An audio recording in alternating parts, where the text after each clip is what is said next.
104.5 The Team, your home for New York sports. Our good friend Derek Brown with us now. Of course, first-round draft pick for the New York Giants, but also part of that AFC championship-type team, the one that almost made it all the way, the Jacksonville Jags. What a ride that team was. I remember it as being one of my favorite teams to watch, and this Jags team starting to look like that one.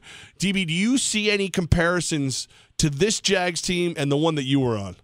You know what? Yes, I do. You know what I see is the fact that that team has totally rallied around each other. They circled the wagons, and basically us against the world. That's kind of similar. Nobody expected this at all from them coming into this season, and I think it's great. When we did it back in '96. Man, it's such a long time ago. But anyways. Back in 1996, we were standing at 3-6 midway through the season, and we had a players-only meeting, and some of the players stood up. Back then, Tom Coughlin was the head coach, and let's face it, he had some coaching issues or between the younger players and Tom, the style of coaching that he didn't totally mesh. And what basically the veteran said was, hey, look, guys, we're the ones out there making plays. All the coaches do is call the plays. If we're going to do anything, it's going to be up to us, young guys. Listen to what Tom says. Don't necessarily listen to how he says it, but listen to what he says.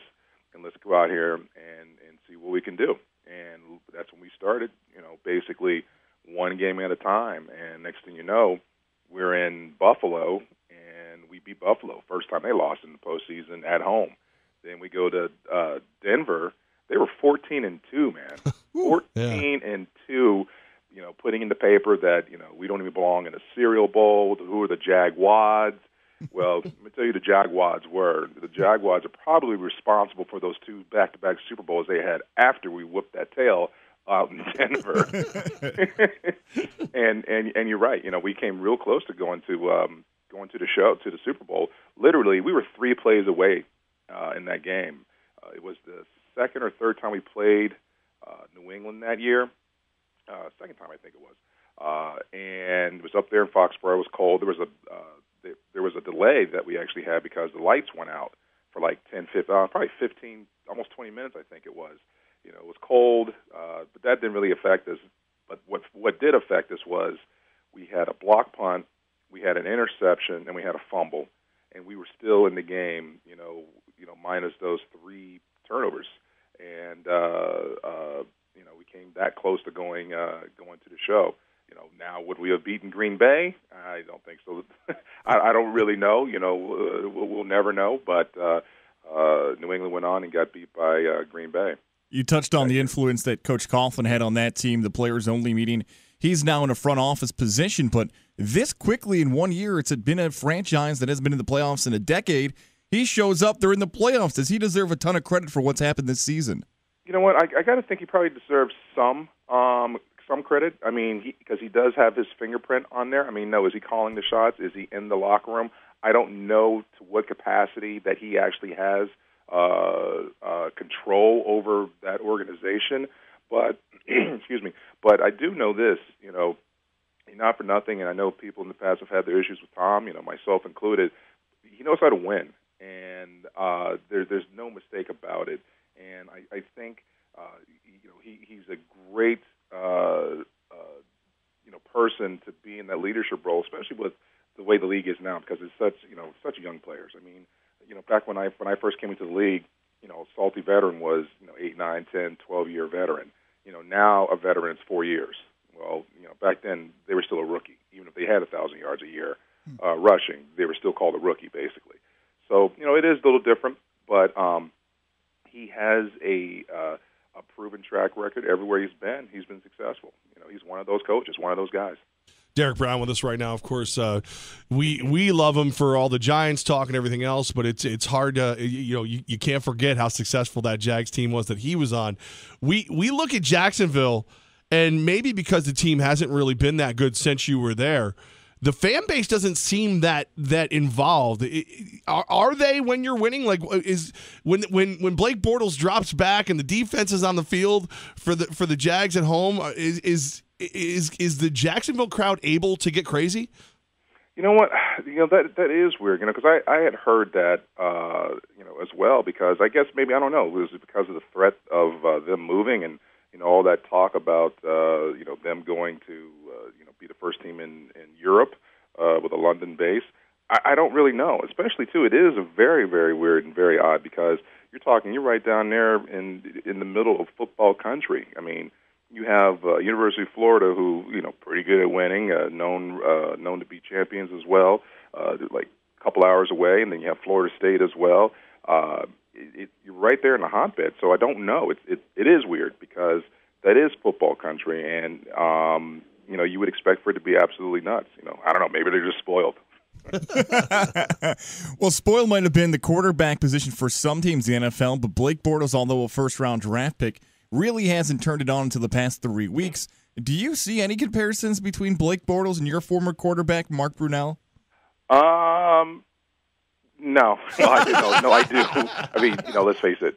Mark, I believe, at least right now at this particular time, Mark is a much, much superior quarterback. He was from the very first day he stepped onto the field. But I think probably the comparison, Blake makes things happen. He keeps his feet alive. He keeps plays alive. So I think the fact that he's mobile is what helps, and that's what Mark was known for. I mean, he was a mobile quarterback. He was a lefty, but I would think that's probably it. And the fact that he's winning. Say what you want. The kid's winning. Yes, they may be relying on defense a lot, but you know what? That offense is not too bad either. Very good running game. Obviously, the passing game. I can't name some of the guys off the top of my head right now, but they do enough to get it done.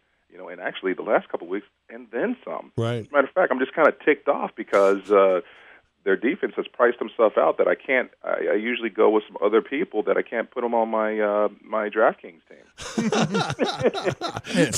Derek Brown with us right now on 104.5 The Team. Don't feel bad that you might not be able to name the wide receivers. I think some of the quarterbacks and players, though, they're grabbing dudes off the street every single week and putting up monster points. Are gone. Yeah. Marquise is hurt. Everybody's hurt in there, and Leonard Fournette even on the sideline. Yeah.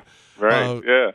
DB, you of course, like I said, you were a first-round draft pick for the Giants. You played on the Raiders, the Cardinals, your Jags team, super successful.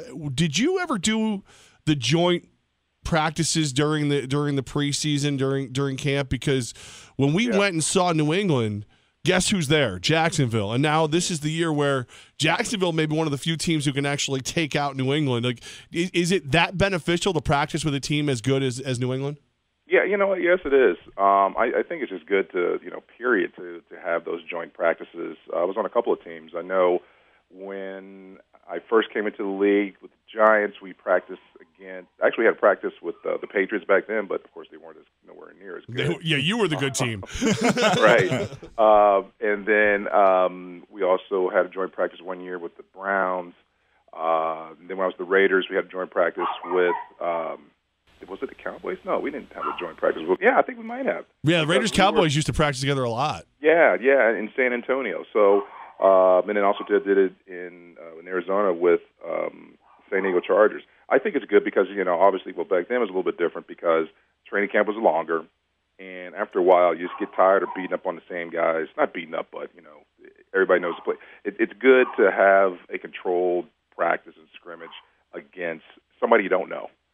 So I do think it is beneficial going into especially I would think it's more beneficial now because it's such a short time of training camp of only like 21 days, and of that 21 days, you're only actually hitting like 11 days. Right. So, there's a lot to get done in such a short amount of time. Well, the last time we talked, it was you and then Tugger Clark, the then assistant coach for Albany football, former Miami Hurricanes. Some awesome news. Just yesterday he was announced he's going to be the head coach of the Robert Morris football program. What do you have to say with one of your guys, Tugger Clark, getting that promotion? Oh, I think it's awesome. I think he's a great guy. He's a great coach. He has, I think he's a, not just a positive role model, but just his experience and know-how. I think he's going to be great for that program. And any kid that has an opportunity to go there should consider himself lucky because the Tiger has a wealth of knowledge, but he's also there for the right reasons. I mean, he's really there for the kids. think, look at his pedigree. I mean, the guy is a winner everywhere he's been.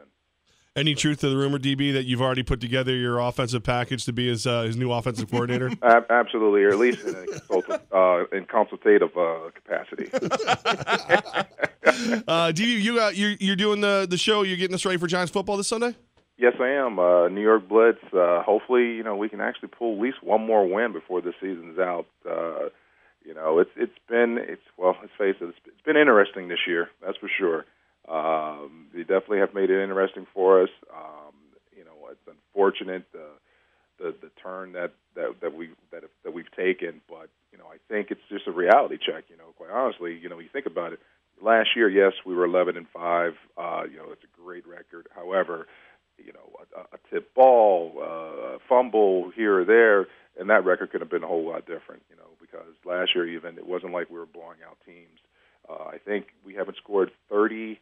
We have not scored over 30 points in the last 30 games. Actually, 31 now, I believe.